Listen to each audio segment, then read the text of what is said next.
তবে কি flight lieutenant Tauqir ইসলাম সাগরের ভুলে বিমানটি আছড়ে পড়েছিল উত্তরার দিয়াবাড়িতে অবস্থিত মাইলস্টোন স্কুল অ্যান্ড কলেজে? কমান্ডারের কমান্ড মেনে ইজেক্ট করলে নাকি বিমানটা স্কুলের উপর এসে পড়তো না। এবার বেরিয়ে আসলো আসল রহস্য। অবশেষে এই বিষয়ে শুরু হলো চুলচেরা তদন্ত। আর সেই তদন্তের মাধ্যমে এই বিমান এবং পাইলট সম্পর্কে নানা ধরনের তথ্য ফুটে উঠেছে। আর সেসব বিষয়ই আজকে আপনাদের জানাবো ভিউয়ার্স। সো পুরো বিষয়টা জানতে হলে ভিডিওটা স্কিপ না করে দেখতে হবে। Hello viewers, welcome to viral video channel.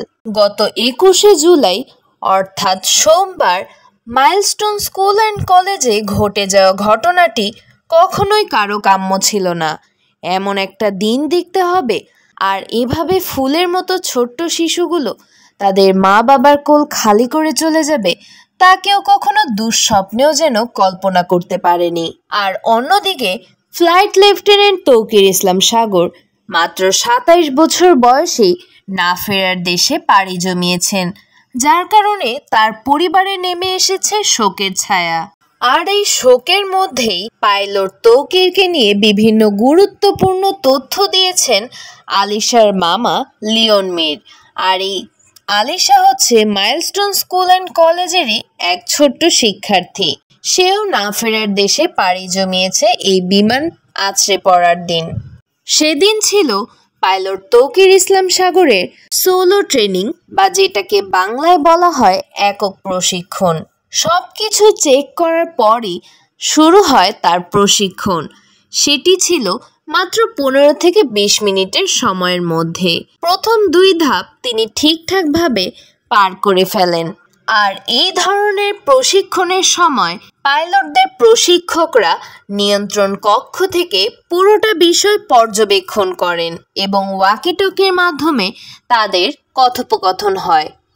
প্রশিক্ষণের প্রথম 2টি ধাপ বেশ সাফল্যের সঙ্গে তিনি পার করেছিলেন, আর তা দেখে তার প্রশিক্ষকও বেশ খুশি হচ্ছিলেন।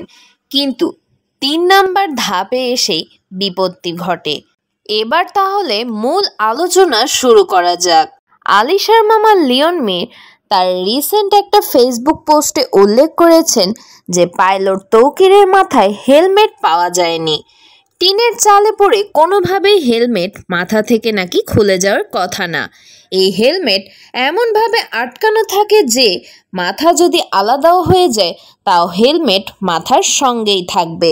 মাথায় হেলমেট থাকলে পাইলট তৌকিরের নাকি বেঁচে যাওয়ার সম্ভাবনা থাকতো। মাথায় কেন সেই হেলমেটটা ছিল না সেটা নিয়েই নৌবাহিনী তদন্ত করছে। এখানে আমার একটা প্রশ্ন, যেহেতু পাইলট তৌকির বিমান বাহিনীর সাথে সম্পৃক্ত ছিলেন, তাহলে তদন্ত কাজে কেন নৌবাহিনী কাজ করছে? হতে পারে যে 3 বাহিনীর সমন্বয়কৃত একটি কমিটি এই তদন্ততে কাজ করছে একসাথে।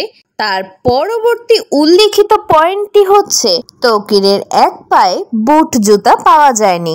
এটাও নাকি অসম্ভব, পা থাকলে বুট থাকবে।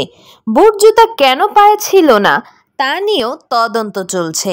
আচ্ছা ভিউয়ার্স, আপনাদের এ বিষয়ে কি মতামত, যে বুট জুতা না পাওয়ার কারণটা কি বা কি হতে পারে?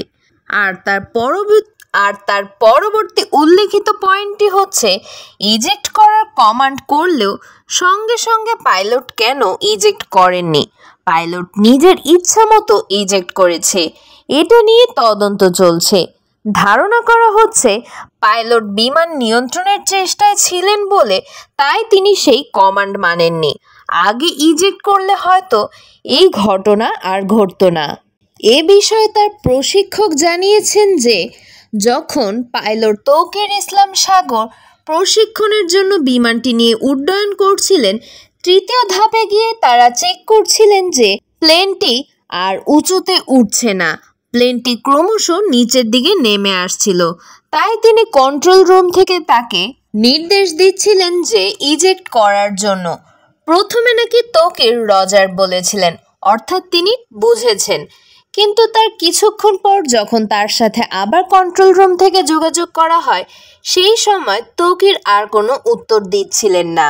ধারণা করা হচ্ছে তিনি হয়তো বিমানটিকে সেফলি ল্যান্ড করানোর জন্য তার সর্বোচ্চটা দিয়ে চেষ্টা করে যাচ্ছিলেন শেষ মুহূর্তে। তো ভিউয়ার্স, পুরো ভিডিওটা শুনে আপনাদের এখন কি মতামত তা কমেন্ট বক্সে জানাতে একদমই ভুলবেন না। যারা চ্যানেলটিকে এখনো সাবস্ক্রাইব করেননি অবশ্যই সাবস্ক্রাইব করে রাখবেন।